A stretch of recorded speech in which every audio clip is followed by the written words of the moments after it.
Welcome to CSIS Online. The way we bring you events is changing, but we'll still present live analysis and award-winning digital media from our Dracopolis Ideas Lab, all on your time, live or on demand. This is CSIS Online. A warm welcome to everyone who has joined us today. Good morning, good afternoon, good evening. My name is Neha Sharma, and I work as Evaluation and Learning Specialist at the Climate Investment Funds. I'm here today to welcome you to this event on behalf of the Just Transition Initiative, or JTI team. This event is the Road to COP, Just Transitions in the Climate Agenda. The Just Transition Initiative is a knowledge and learning partnership between the Climate Investment Funds and the Center for Strategic and International Studies, or CSIS. This is the fourth event in a series of events that the JTI has held since March of last year when we were launched. Before we start, we wanted to play a very quick video to introduce you to the Just Transition Initiative and to Just Transitions. Mary Margaret, can I please request you to play the video? What can we do to ensure that climate action will also deliver justice for workers and communities? This is the key challenge in delivering a just transition. As the world shifts away from fossil fuels and adapts to climate change, we need to ensure that everyone benefits from the transitions to come. The idea of a just transition isn't new. As far back as the 1980s, labor groups called for policies to protect both the environment and workers. By the 2000s, international climate negotiations started to use the term just transition, as more and more voices began to reject the idea that we have to choose between jobs and the environment. But today, the need to create just transitions has never been more pressing. As countries and regions set ambitious climate goals, we really need to think through the social implications of climate action. We established the Just Transition Initiative to provide new insights through research as well as partnerships, and to offer a platform for thought leadership and knowledge sharing. Working toward a just transition can help address serious concerns about climate policy and its potential impact on vulnerable communities. But achieving both justice and sustainability is no small task. Our website is designed to help experts and newcomers understand their options. We've created a resource library with a wide range of original research, published papers, and policy guidance. In our own research, we've analyzed what the just transition concept has meant to different groups and explored the implementation of just transitions in a variety of contexts. But we have a lot more work ahead of us. As energy transitions pick up speed, the Just Transition Initiative will continue to evolve and provide new tools and strategies to help shape a more just and sustainable future for everyone.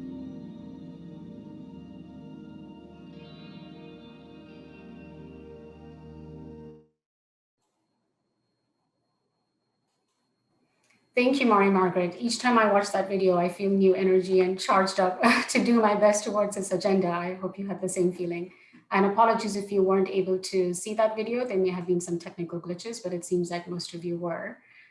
We've started a slight bit late, so we'll dive straight in. I wanted to walk you briefly through the agenda for today. I hope you're able to see my screen.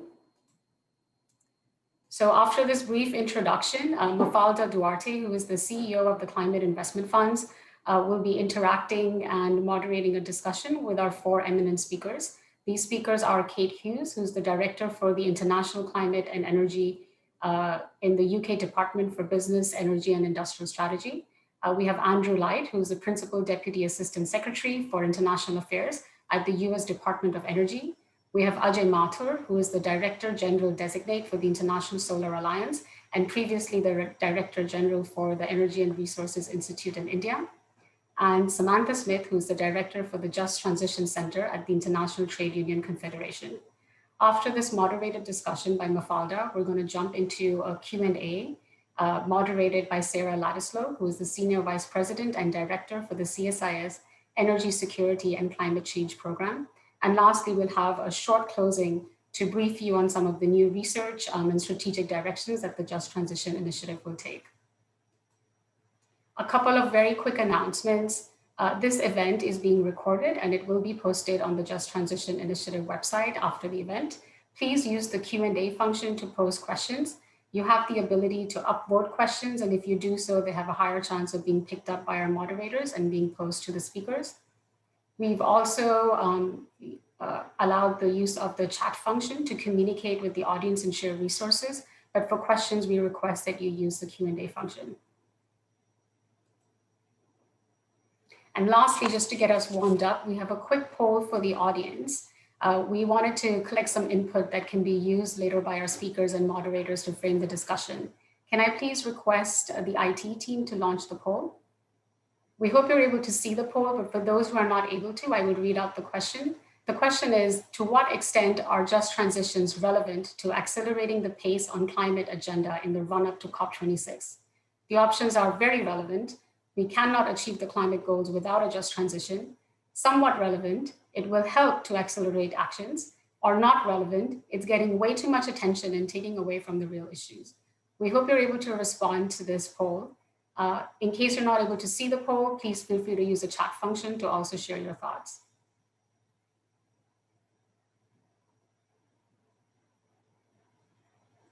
I request the IT team to close the poll when they've seen about maybe at least 70% participants have responded.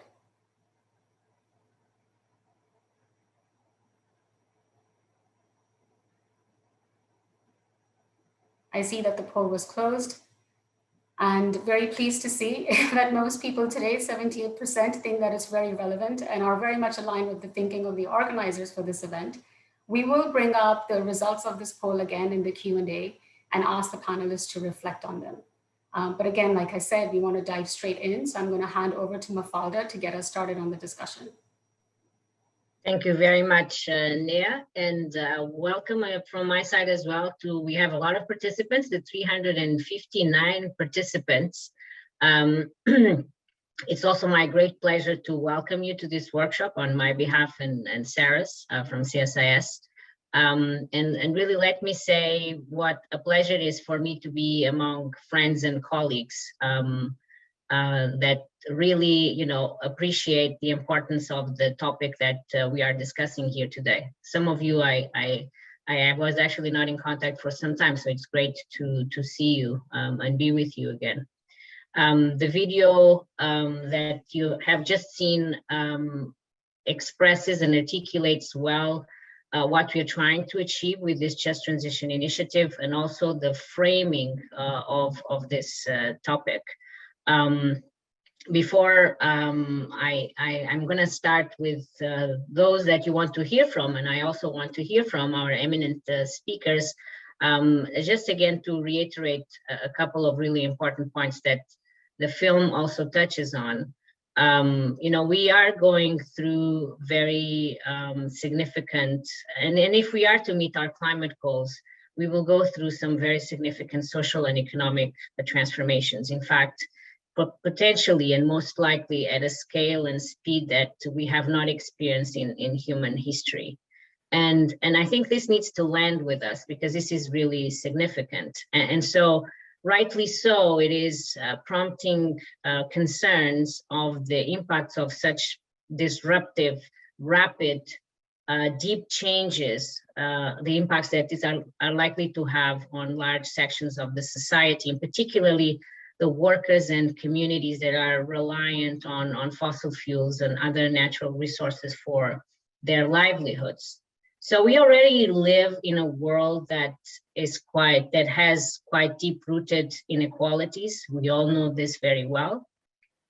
And it is really important that we avoid, during these times of change, which are necessary, and systemic change, that we exacerbate that. In fact, we should take advantage of this opportunity to really try to address some of those social inequalities and make sure that we are not leaving anyone behind this transition. There are many opportunities, but we have to be deliberate in making sure that those opportunities emerge across all segments of society and all groups. Also, it is our belief that if we don't do so, our chances of succeeding in terms of our climate goals are not very great. And we are seeing this around the world with segments of the population showing public discontent with some reforms. And so it is really important that that we understand how central this agenda is to the climate change agenda, to the broader socioeconomic development agenda. So this is the context in which we are having this conversation here today, and I think no one better to get us started than Kate Hughes, who is at the heart of the work being done by the UK to deliver an ambitious COP26. Welcome, Kate, and great seeing you again. You are one of those colleagues that, we haven't been working for a while. So it's great to be back with you. So Kate, you have quite a unique and privileged viewpoint on how international climate policy is progressing at the moment, given that UK has the COP presidency this year. So on your side, how are you seeing issues pertaining to these just transitions being framed and discussed in these pre-COP discussions? What are your expectations in terms of just transition in this COP26 context? Well, thank you so much, Mafalda, and it's lovely to see you again. And thank you to the CIFS and the Centre for Strategic and International Studies for hosting this event, and also for your work on this topic through the Just Transition Initiative, because it's really important that we do understand what's happening in this area. And I think really exciting that this initiative has developed a public platform of just transition resources and guidance in the context of climate change mitigation and adaptation efforts that we can all draw on. And this is an area which has changed so much since I first became involved in the CIFS in 2012 and across this area. And seeing those case studies that share lessons on how our investments in specific countries have and can contribute to efforts to ensure just transitions is incredibly inspiring and important. So thank you. So let me say a little bit, I guess, exactly as you said, about how things look from where I'm sitting in terms of the year ahead and the COP presidency, and I guess the challenges ahead as well. And what are we seeing? So, I mean, of course, the Paris Agreement recognises that the global transition to a climate resilient and low carbon economy needs to happen quickly, but it needs to happen in a fair way as well. And we all know that we need to scale up our action if we're going to get on track for 1.5 degrees. And just on the energy side, to meet the Paris Agreement's goals, we need the global transition to clean power to be at least 4 times faster than it is at present. And it's exactly that speed, and you touched on this, Mafalda, already, that is the challenge too, not just in terms of making that happen, but in the impact that has on the sectors, on the communities, on the people, on the economy as that happens as well. But we know that urgency is really critical, and this is what is absolutely key to our presidency, our sort of as we come up to our COP towards the end of this year. And just a couple of weeks ago, the UNFCCC published a synthesis report, which shows a snapshot of where we are in terms of the 48 NDCs that have been submitted. And while they only represent about 30% of global emissions, it really shows that we are not on track. We're about 1% reductions between 2010 and 2030 compared to a 45% reduction that we need to see. Now, lots of major emitters are missing from the submissions so far, but it's a real reminder of the scale of the challenge and a real call to action for all countries, particularly those in the G20, particularly the major emitters, to look at their ambition and to make sure that those 2030 targets really do put us on a path to net zero and 1.5 degrees. In the energy sector, in terms of those NDCs and the ambition that we need to stay within 1.5 degrees of warming, coal must be rapidly phased out. So we're looking at 2030 for the OECD countries, and by 2040 for other major emitters, and by 2050 for the rest of the world. So we've got to speed up and really to deepen that shift of global investment patterns away from brown and towards green. And this really is the growth story that I think we're starting to see as well happening around us. We see jobs in the green sector growing faster than the traditional economy. And the ILO estimates that by 2030, 24 million new jobs could be created in green jobs. But we know that those are often different kinds of jobs in different areas with different skills. So it isn't a simple switch. It's not something which is going to happen overnight and isn't going to happen without conscious effort. We've got to be deliberate and thoughtful in what we're doing. So I think for our COP presidency, what we're thinking about very much is not just working on what we need to do, but how we do it. And climate action absolutely needs to consider the impacts on workers and communities. We know that the fossil fuel industry forms the basis of livelihoods of millions of people across the world. And they also make up a significant proportion of government and state revenue in some countries and areas. So reducing investment in fossil fuels or in the transport sector also will have impacts on poverty and public services as well.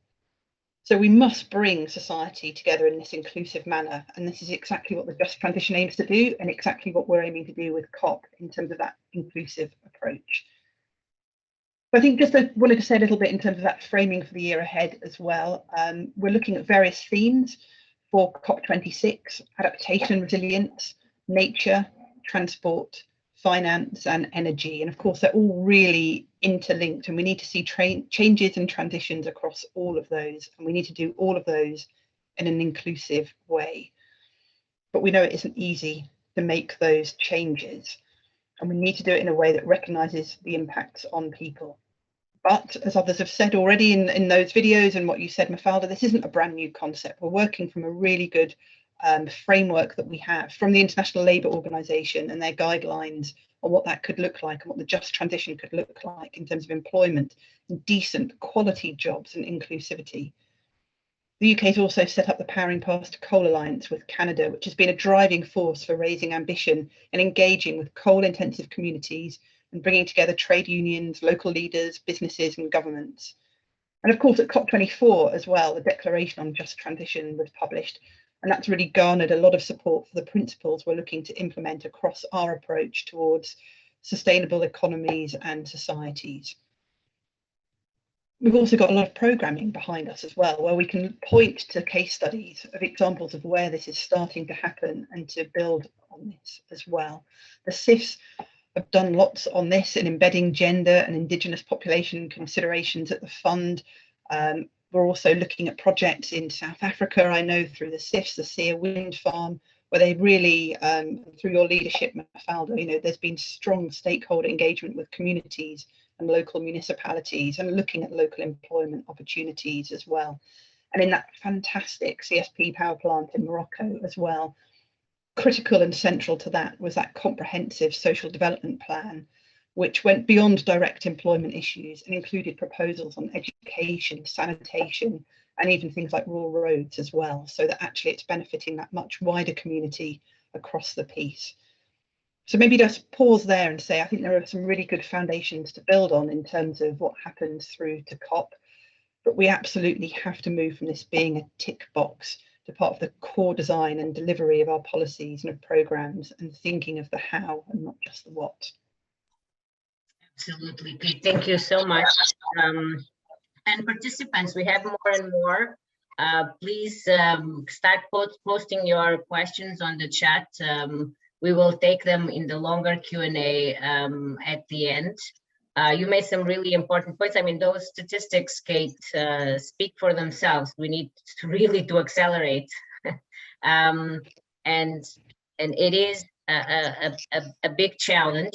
Of course, we have good practices and examples to build upon. But as you said, I think part of our work is really to make sure that this is central to all of the discussion, so that when we are thinking about the how are we going to do that?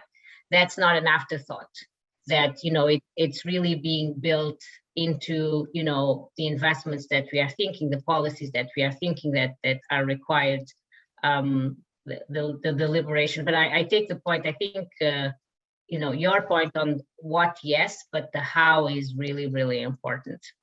being mindful of time, Kate, I'm sure we'll come back to you because there will be questions for you. Everybody's interested on COP26 and what the UK thinking is. But let me move on to Andrew Light from the US Department of Energy. Of course, Andrew, with the change in US administration, now we are seeing already, a significant commitment to a much higher level of ambition in terms of climate action. So, I mean, I think to you, and I'm sure a lot of people will be interested in hearing your thoughts, the questions of what do you see as Biden administration climate priorities in the context of this climate crisis and urgency, but also we are in a COVID-19 recovery world, and how do you see that as well, this just transitions factoring in US priorities? Happy to be here, Mafalda, and good to see you and others on the line here. I think that it's well known, most likely to the folks who have self-selected and decided to tune in to this particular event, that the Biden administration, the Biden-Harris administration, has four real top pillars of activity. One is, of course, responding to the pandemic. Secondly, responding to the economic downturn that's been the result of the pandemic, responding to the climate crisis, responding to the crisis that we've had in the United States for decades, but more seriously, I think more noticeably, certainly in the last couple of years, on race and justice issues in America. And the administration has focused really on making sure that you can touch as many of those issues and problems synergistically and try to come up with solutions to all of them that we see in simultaneous ways.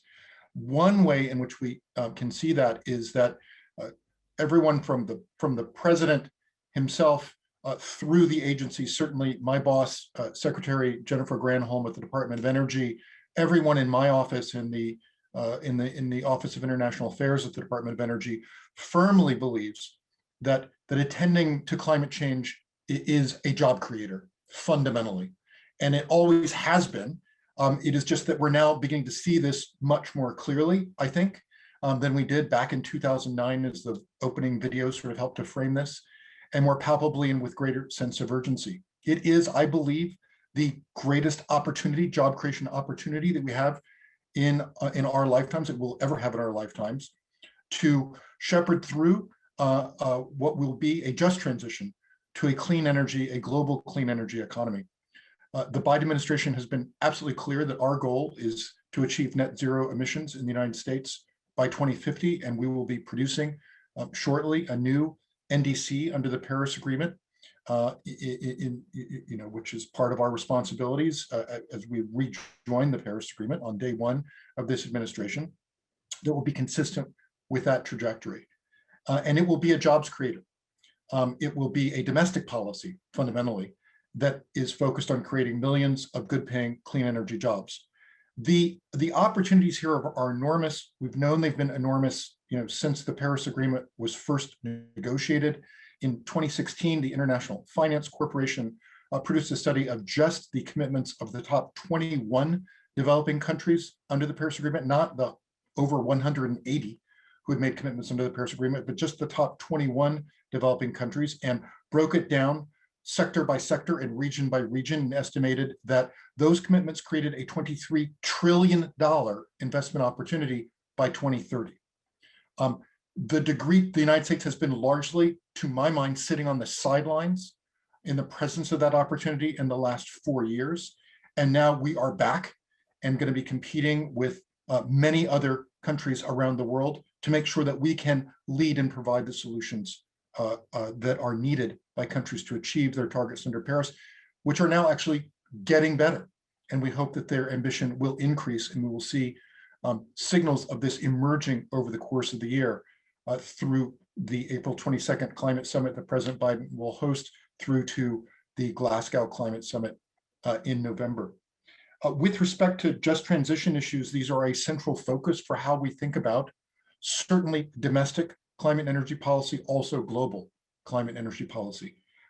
As part of President Biden's executive order that he signed on January 27th, he created, one of the many things that were created was a large interagency working group on coal and power plant communities and economic revitalization, which is co-chaired by the National Climate Advisor, Gina McCarthy, and the Assistant to the President for Economic Policy, Brian Deese, and comprised of some 15 agency and department leaders, including Secretary Granholm.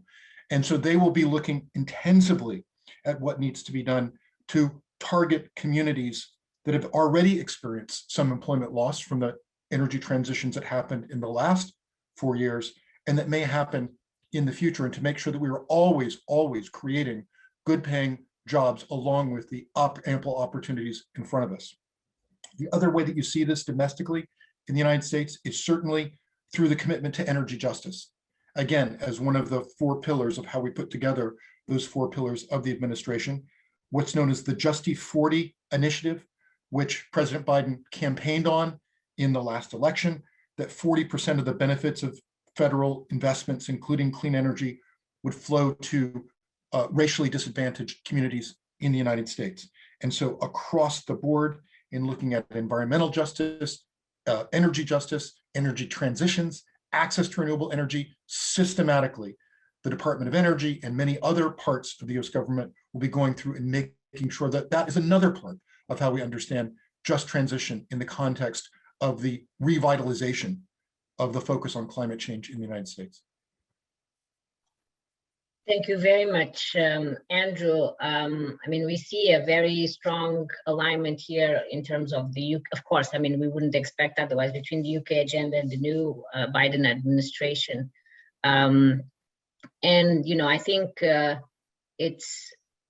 this is also our thinking behind this Just Transition Initiative. You know, countries will be going through these transitions. They will be implementing different initiatives. You mentioned just one of them right now, and really important. You know, Germany is going through also in Europe as an example. You know, other countries in Eastern Europe and all over the world, and it is really important to keep learning from these initiatives and passing on that knowledge and experience elsewhere in the world. So I'm sure that we will have again several of the participants that would like to ask questions. I was told as a moderator you have to keep close track of time.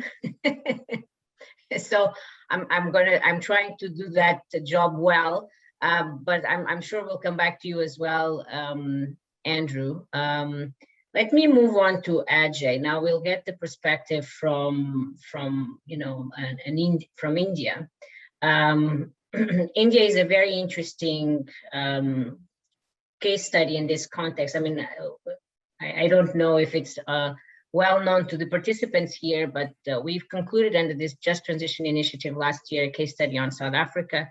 And we are about to publish a case study related to India and coal transition in India as well. And you will see, just like you know we saw in the case study in South Africa, and it goes back to the point that we were making earlier on, and Kate was making on the how. These are very complex issues. You know, the implications of these transitions are not just the direct jobs that might be affected when we shift away or move away from some sources of power to others, move away from fossil fuel to clean energy.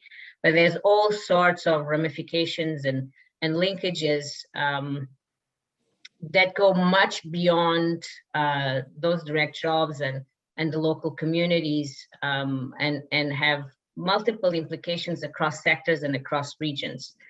Making this agenda a complex one.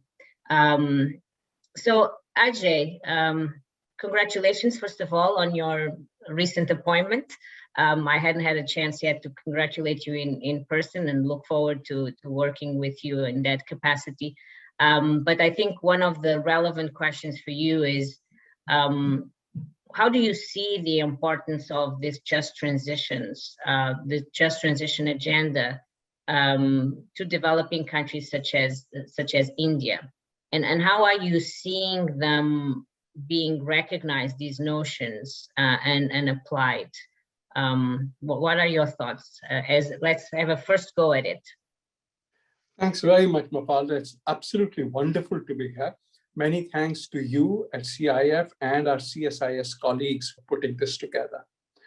Mafalda, as I look at this, I would like to make 3 points. The first is that for developing countries, it's a particularly difficult task because there's a large amount of people who don't get enough energy or do not have the ability to pay for adequate services, energy services. So the demand is growing. So that's the first point I want to leave you with. Everybody, the IEA, etc., expect that the energy demand in India 20 years from now will be at least double of what it is now. By the way, any country which has a decent standard of living has an energy use which is at least 4 times that in India on a per capita basis. So the first point that I'd like to leave you with is energy demand is increasing and will increase as people have a better quality of life. That obviously has a corollary. If all of that is carbon-based energy, the world is fried. And therefore, the second issue that I'd like to leave you with is that there's a huge amount of effort on promoting renewable energy. The fact that I would be moving to the International Solar Alliance, the Solar Alliance is a recognition of the importance that India puts to accelerating the adoption of solar energy. And today in India, solar energy at rupees 1.99 per kilowatt, coal electricity, by the way, is 3.5 rupees per kilowatt. At 1.99 rupees per kilowatt, solar electricity is the cheapest electricity available in India, but only when the sun is shining. When the sun goes down, and that's when we have our peak demands occurring, at that point of time, coal electricity is the cheapest electricity. And therefore, it is extremely important that in the next few years, storage becomes cheap enough so that renewables plus storage are able to provide us with electricity that is cheaper than coal electricity. So that's the challenge of the moment. And that's the second point I'd like to leave you with, that while we are moving ahead with renewables, the importance of bringing batteries so that their price reduces the price of round-the-clock electricity from renewables is important. The third addresses the issue of just transitions. The biggest pushback that we get is from the very large employments, about 600,000 people in the coal sector directly and indirectly. This is a big deal. Where will these people go? For many of them, this is the first high-paying job they've ever had. There are obviously issues. Renewables does create more jobs than coal mining does. There's no doubt about it. That's the hope that we look at in the future. But the people are different, the geographies are different. The great amount of electricity from solar that will occur in India will occur in South India and West India. Whereas it's in East India, there's the largest amount of coal mining occurs. So there's going to be a geographical imbalance. But the second more important issue is that the kind of skills that a coal miner needs and a technician who is setting up a solar power plant needs are very, very different. And consequently, I think the third point I want to make is that the first challenge that we have is to ensure that people have the right kinds of skills that are needed to take advantage of this transition and ensure that the day the last coal power plant closes is the day the last coal mine closes, is the day the last coal miner retires. Only that would help us move in a just transition towards a renewable future. Ajay, you make really important points, and that's exactly what what we are seeing and conveying through these case studies. That the same in South Africa. The point that you just made, the geographies that stand to benefit from the clean energy investments are not the same geographies where the coal industry is mostly located. And so the impacts, the geographical impacts there. And you also touched on an important point, which is, the skill set. And so, you also made another important point. And Kate mentioned the PPCA. Last week there was another event on the Powering Past Coal Alliance, and one of the sessions we were again talking about, the analysis that RMI did with Carbon Tracker and Sierra Club on the differences between developed countries and developing countries when it comes to net savings or net costs from this coal transition. And the reality being that while in many developed countries, there are currently net savings already to be made from this transition in developing countries. And they looked at India, they looked at China, and a couple of other examples. At the moment, there would be net costs. And there are many still coal-fired power plants in the developing countries that are economical. But you also made an important point, which was around storage. We hear this often, this point that, clean energy and solar energy is cheaper than the fossil fuel alternatives. But there's that catch, which is, yes, but the intermittency nature of the clean energy. And unless if there is storage, which is still, the cost curves still need to come down on storage, then that economic advantage is no longer there. So a lot there. But just, I know I'm again looking at my watch here, and if you give me just a quick answer here, Ajay, how do you see, you were basically saying just transition is really important, and you've spoken about 600,000 people employed in coal sector directly or indirectly in India. Is this an agenda that you see India championing in the run-up to COP26?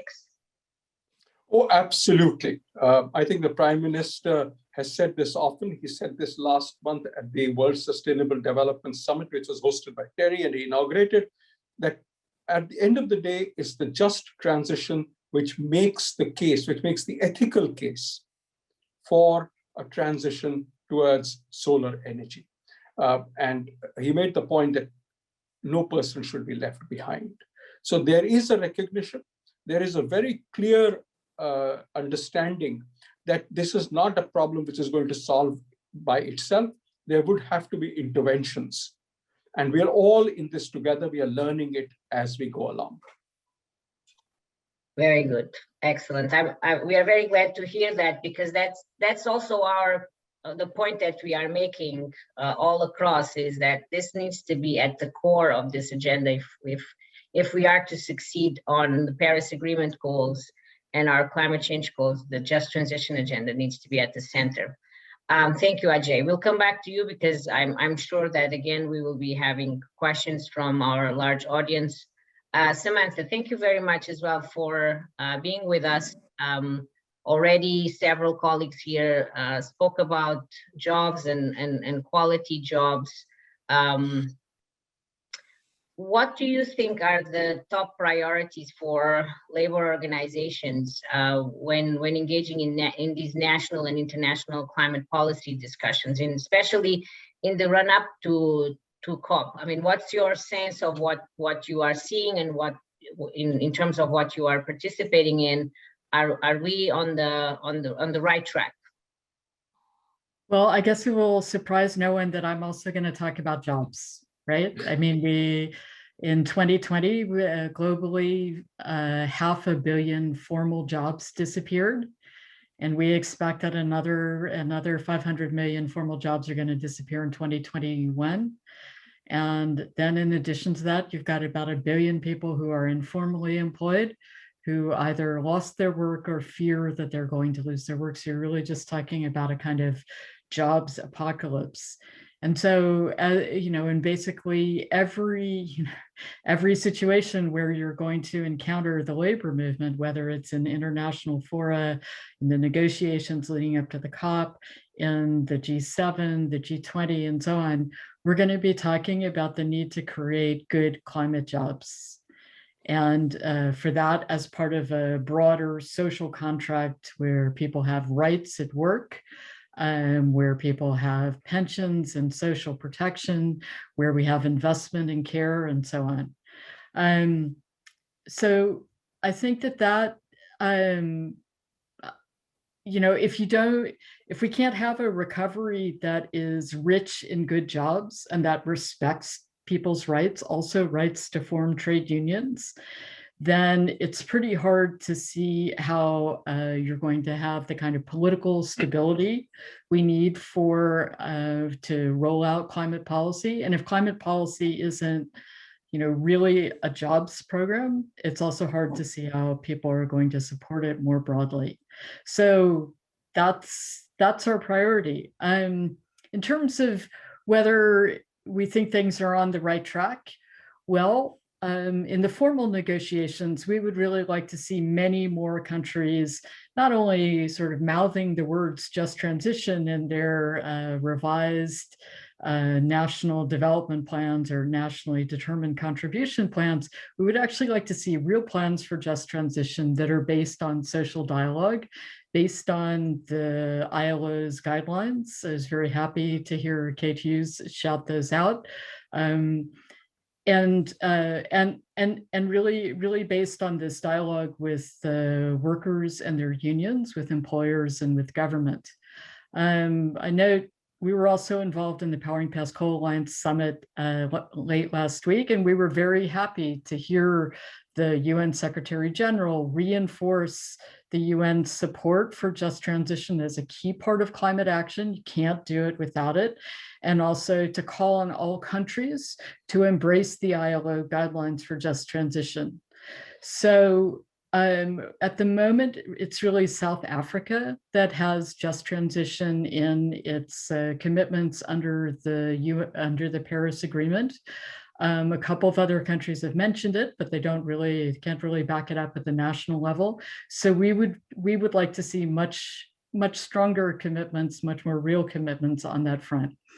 Beyond that, we're working a lot right now with the European trade unions, and also definitely collaborating with our affiliate in the United States, the AFL-CIO. And so I think we're all waiting to see in the US if, for example, the PRO Act, which has just been introduced in Congress, if that passes, because that would do a lot to guarantee these rights that are the basis for good jobs. And also to see if indeed the big infrastructure bill, the Build Back Better bill that we all know is coming, we'd like to see the job creation, and especially the job creation in infrastructure and clean energy. Like that would be huge. And in Europe, the EU has already decided and rolled out the Green Deal, the multi-year budget, Next Gen EU. And we're working a lot now to see how that gets implemented. And again, the two big questions are, where are the jobs? Will they be good jobs? And will governments actually base their recovery plans and their climate plans on dialogue that involves workers and their unions? In many countries, they're really not doing that. I think I am personally, I'm sort of a mixture of, sort of beaten down by a year of bad news, as I'm sure many people are, but also a bit optimistic about some of the things that are coming out of governments right now, and especially in the EU and in the US. So if we get delivery on the things that have been promised,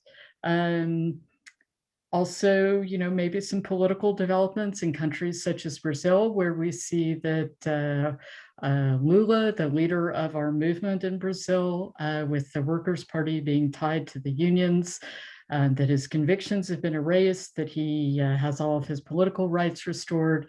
We see some very hopeful developments in South Africa and Just Transition.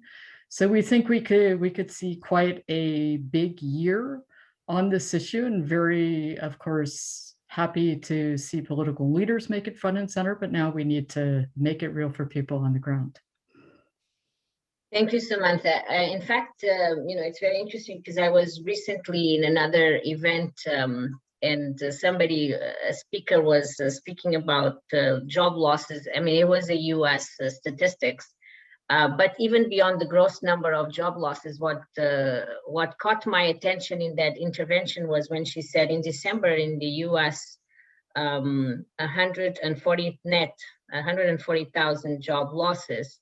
But she then said 156,000 losses, women job losses, and 16,000 men gained jobs. So that net showed this massive difference between what is happening with women and the losses for women, vis-a-vis the global numbers. But this is also, just one point in terms of, looking at the gender equality issues, the disadvantaged groups, the importance of being deliberate on that as well. But I think, as we've heard from several of you, this point that we are seeing massive impacts of COVID-19 impact in the labor markets and job losses. And at the same time, we know from the experts and the agencies looking at this that, there's multiple opportunities for good new jobs associated with investments that would help us meet the climate goals.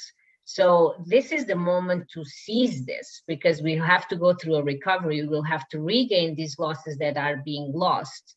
And how do we make all of this come together? I think it's the critical question. But thinking very carefully as well around the point that Ajay was making, which is we can't just think that immediately jobs will transfer, people will transfer from one job to the other just like that. There have to be mechanisms and support in terms of skill development and social protection that, enable this transition to happen meaningfully. So Mafalda, if I can just jump in, I mean, we hear there's a lot of discussion about skills, but generally, like, the gap is not skills. It's like often a wage gap. If you can't get people to come and take that work, it's often because the wages and conditions aren't good enough. And what we're seeing right now in terms of employment is actually not at all about people's skills. It's that the jobs just aren't there because, as you say, so many of them have disappeared. So, I mean, from our perspective, like if Just Transition ends up being about people's skills, then we're missing something. Because in the first instance, people need jobs, and they need good jobs, and they need rights at work. And in the second instance, when we're talking about transition for coal miners, I mean, often we want to think that, okay, there's going to be a transition, or there should be a transition just within the power sector and things associated with it. But really, if you're mining coal today, your best job tomorrow, if the mine closes, would be to mine something else. And we will need more minerals in a clean energy economy. We'll also need to clean up coal mines that exist. This is a huge problem in a lot of countries where you have illegal, very dangerous mining in mines that basically have been commercially closed.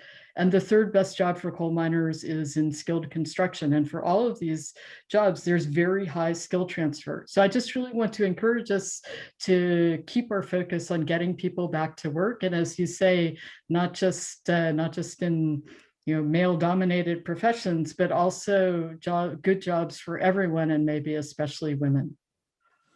Thank you very much. So I will now pass it on to, thank you all of our great speakers. I would have many questions myself, but I have to now ask Sarah.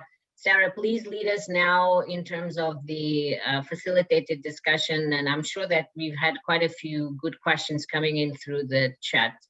Sarah, over to you. Yes, we have indeed. Thank you so much, Mafalda. Thanks everybody for those really important and interesting intro comments. So I want to do a few things, and just a reminder, the quicker we ask and answer, the more questions we can get in, and we've had quite a few of them. So I'll try and keep a bit of a brisk pace. We started this with a poll, right, where we got a self-selected audience type of response, where 78% of all of us thought that a just transition is really important for accelerating the energy transition. But, I want to point out that a number of our questions that we've received have really sort of pulled at attention here, which is, how do we do that? It's nice to say that, which I think Samantha brought up before, but it's very different to think about the mechanics of incorporating just transition into all of our sort of, very ambitious energy transition planning. So I thought maybe as a first step, I'd like to go back to each of you. Maybe we'll go in the order that you spoke, to ask, what is it that is the most important part of being able to embed the just transition part of a just transition in your energy transition plans as you're thinking about them from the vantage points that you talked about today? So maybe we'll start with Kate, and then go to Andrew, and then Ajay and Sam. So yeah, thank you. I mean, it's a really important question, and I guess there are things that I could say about what the UK is doing, but maybe it's of more general interest to talk about what we're thinking of in terms of COP26, and particularly sort of thinking about what this looks like through the Energy Transition Council that we have created, that brings together a number of different multilateral organisations to provide the political, financial and technical leadership in the power sector, so that we can actually work with countries to support them in that real kind of granular level in terms of that transition as well, and providing that sort of support package all the way across those challenges as well. So the ILO is part of our Energy Transition Council to bring some of that knowledge to it. And the idea is that in sort of dialogues with countries, we can, as I say, kind of get under the skin of the challenges there and look at what the particular economic situation, the job situation looks like in countries, and understand what the most attractive options might look like for new power generation, and what the particular challenges are as well from moving away, for example, from coal as not just a power source, but as a provider of jobs as well into the economy too. So through the Energy Transition Council, donor countries, the private sector and these international organisations will work to direct international funding towards projects that support the conditions for just transition, and looking at alternative employment opportunities as well. And some of this also includes committing to minimum labour standards too. So it's not just about different jobs, it's about high quality, high paid jobs as well. And we're also looking to use the Powering Past Coal Alliance as well to commit to investing back into the real economy as well. So I recognise, and kind of your call to sort of keep things sort of short as well, so we can keep this bit of the discussion moving as well.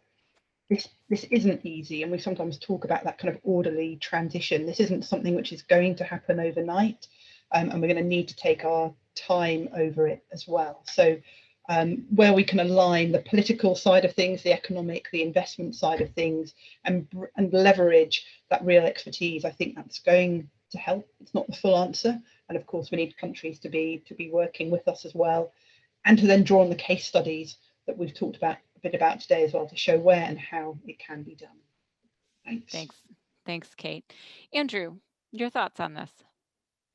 Sure. So with respect to the overall question of the prioritization for action in the United States, I'm not going to answer that. That's really really more under the purview of my colleagues and colleagues throughout the interagency who are working on the interagency working group on coal and power plant communities and economic revitalization, and also on the Justice 40 initiative. I'll say two quick things about, from the perspective of my role as directing the Department of Energy's international equities. And on the one hand, I would sort of say that, look, the overall, we're really coming together in the entire US government to really focus on three primary goals for international energy diplomacy and engagement: energy security, promotion of energy security, energy for development, and decarbonization. And everything that we do has to try to maximize the benefits of all three of those goals. Certainly without sort of winding up in a position, as Ajay said, where you achieve some of those goals on a high carbon diet again, and you wind up wiping out within less than a generation every single benefit that you might be able to get, which we don't want to do. For me personally, and with respect to the priorities of my office, to me, that means a very intensive focus on reduction of energy poverty, which is something that I've spent a lot of my career working on. My last tour through government in the second half of the Obama administration, I had special responsibility for the US-India relationship on climate change, and worked with Ajay and many other colleagues in the Indian government to focus on what we can do, what the United States can do to eliminate energy poverty and all of the things that it makes worse, frankly, and makes it almost impossible to get out of a state of poverty when you're in a state of energy poverty.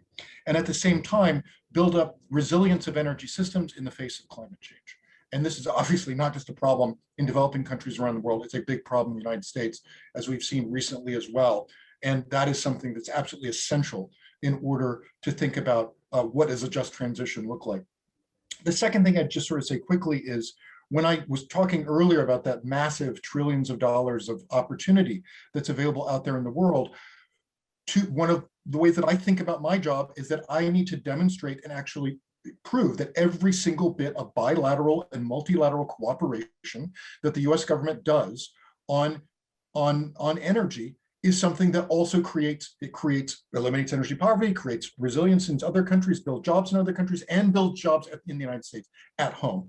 And we have to have the capacity, and we do have the capacity, we just need to organize it in order to demonstrate that you can actually bring good jobs home when the United States is a good player on the international stage, on helping the world to get closer to our agreed upon targets under the Paris Agreement. These can build jobs in specific places in the country, across the country, in blue states, red states, purple states, all the states, as well as in communities of need, some of which, that we've already been discussing on this. And I think that systematically we have to have that capacity in order to prioritize the kinds of engagement. It's early days in the administration, but that is where we're headed.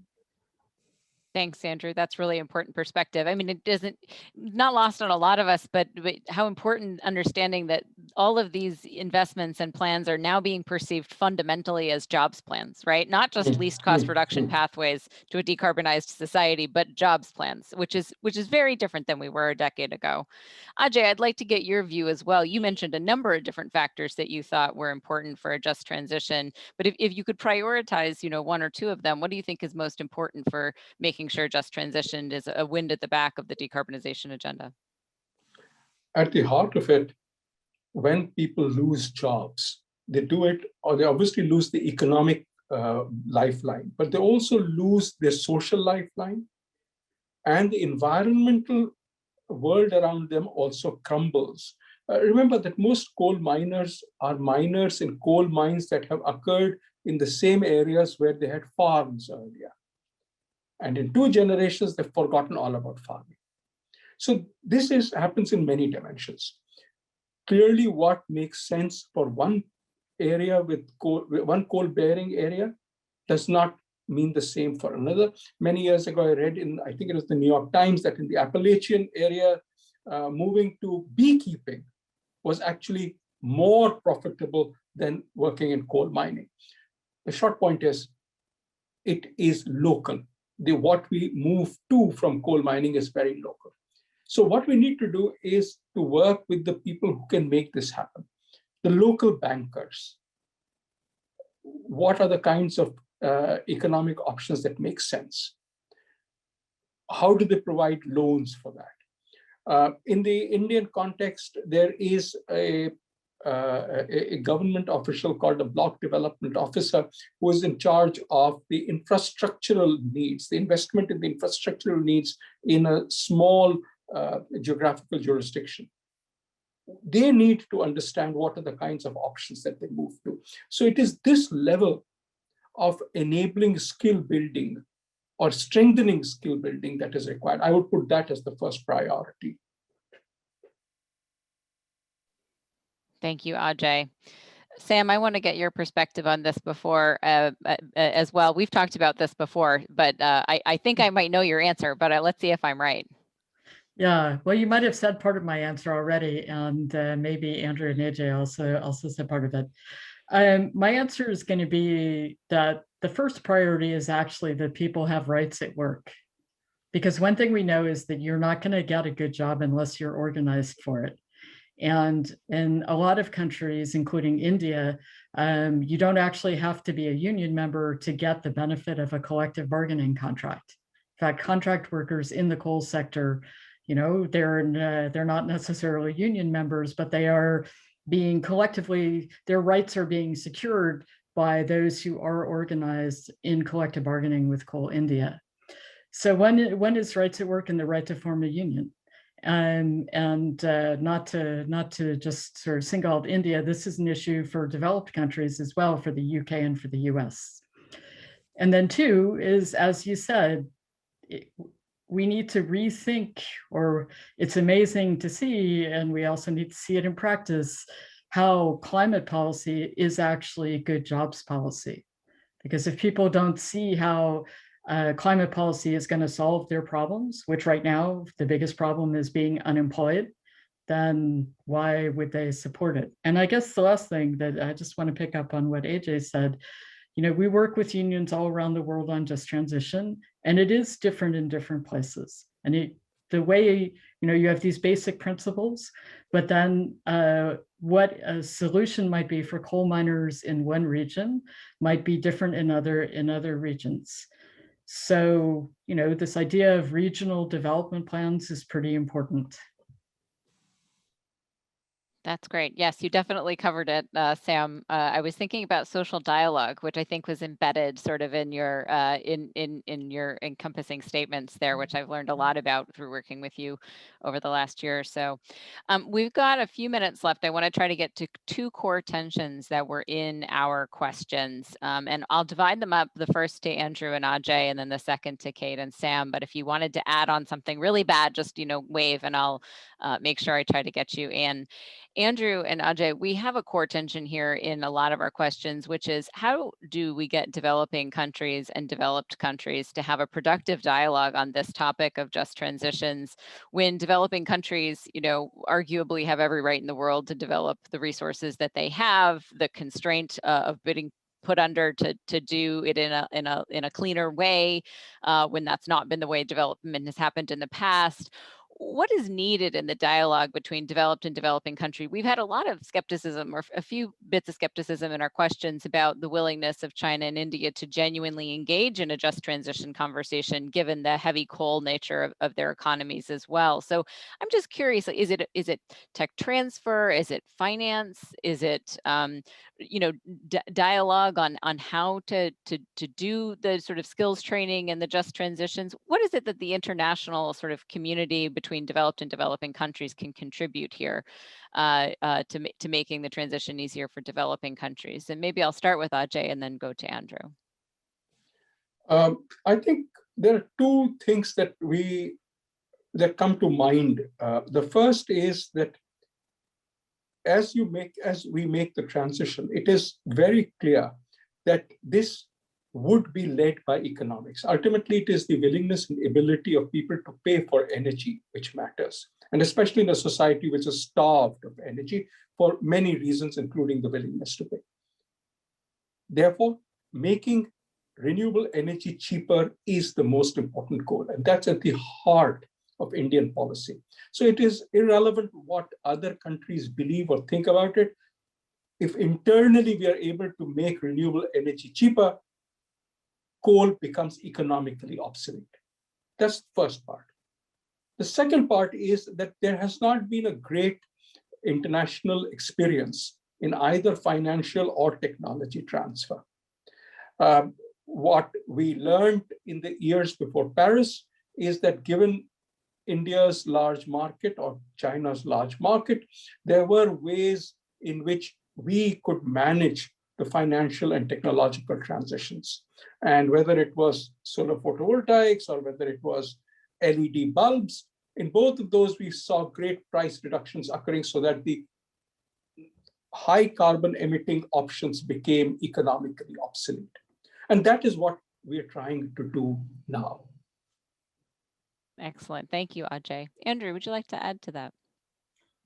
I would just add a couple things to it. On the one hand, I agree with Ajay that that this is about fundamentally agreeing on an energy transition. And I think that is the really hopeful thing that we see more and more countries driving towards. They don't have exactly the same mid-century targets and stuff like that, but we are kind of starting to align, and in a place that's close enough to each other that we can really put pressure on each other, which is what the whole kind of architecture of Paris was designed to do as well. So we're seeing that kind of not only inside the regular 5-year cycles of Paris, but also in the larger sort of discussions that we're having about this. And that will hopefully get us more aligned as we sort of move forward, and we see that this is an opportunity discussion and not at all just anymore simply a burden sharing discussion.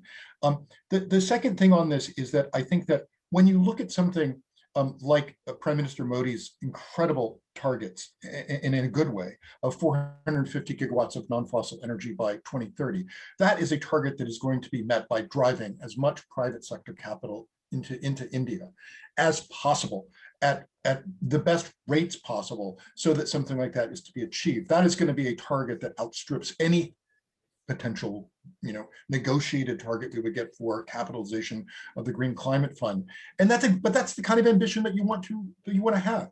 And so to do it, we really have to get together and make sure that's not one country's responsibility to try to do that, because it's certainly not. It is a global community's responsibility to do that, and then move country by country by country around the world that wants to do that, that wants to achieve similar levels of ambition. And finally here, I think that we have to realize that we will have some partnerships on what we can learn from each other in transitions, which are going to look at may not look exactly, will certainly not follow this older conversation of developed and developing countries. So the United States is further behind than Europe is on energy transitions. We probably have more to learn, frankly, from a country like India than we do from many countries in Europe, just given the pace at which we're now finally kind of moving forward with much more greater levels of ambition and the dedicated need to do this in a way that we've been talking about for too long and not doing enough on. And so when we look at that, when we look at the sort of the ways in which we can keep some of these communities alive, like a serious conversation and a serious level of deployment on things like carbon capture and sequestration technology, which again, it's just not had the attention that it deserves and needs to happen.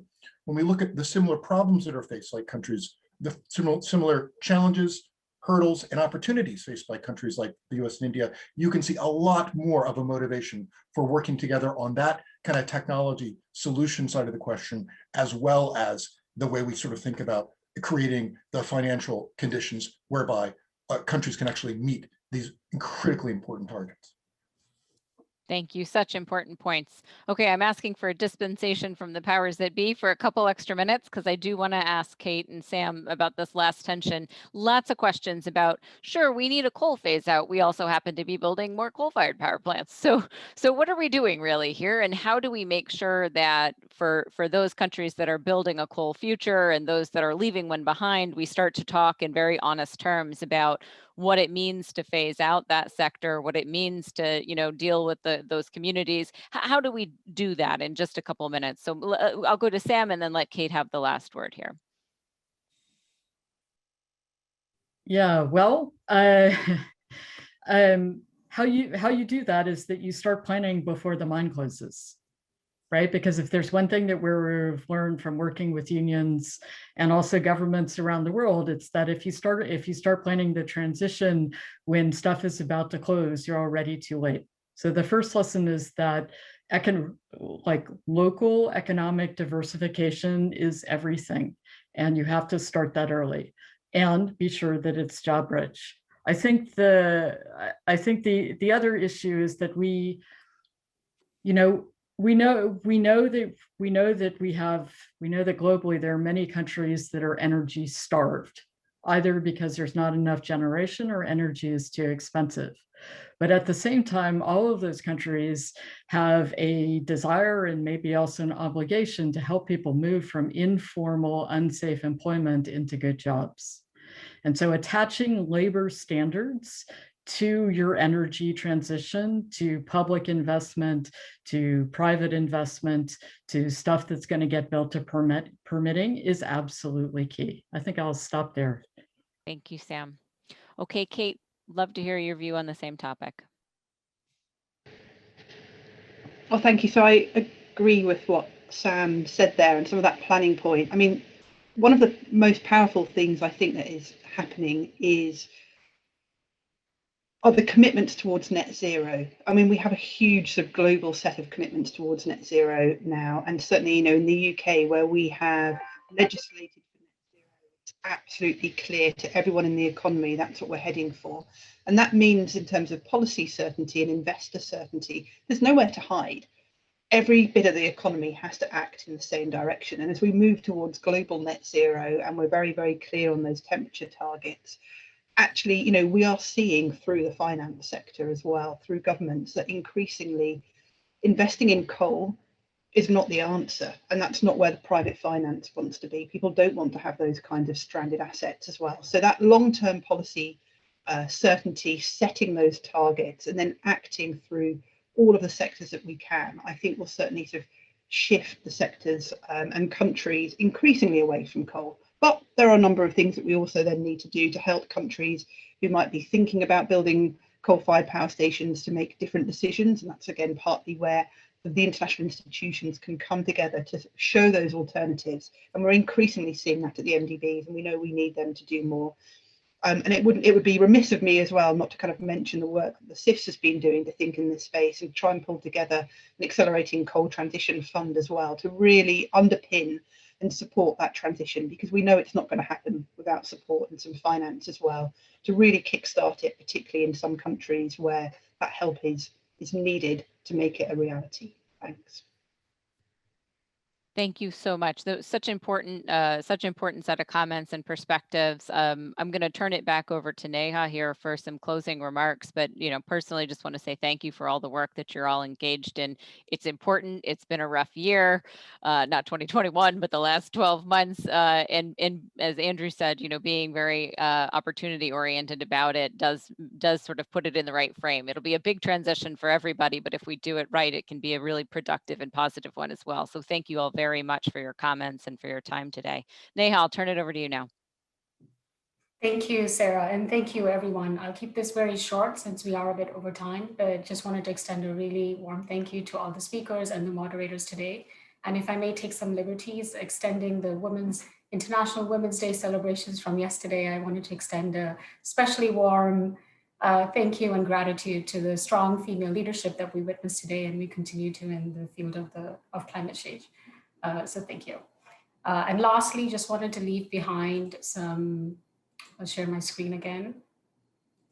So as you know, the Just Transition Initiative launched late last year, a Just Transition Resource Library.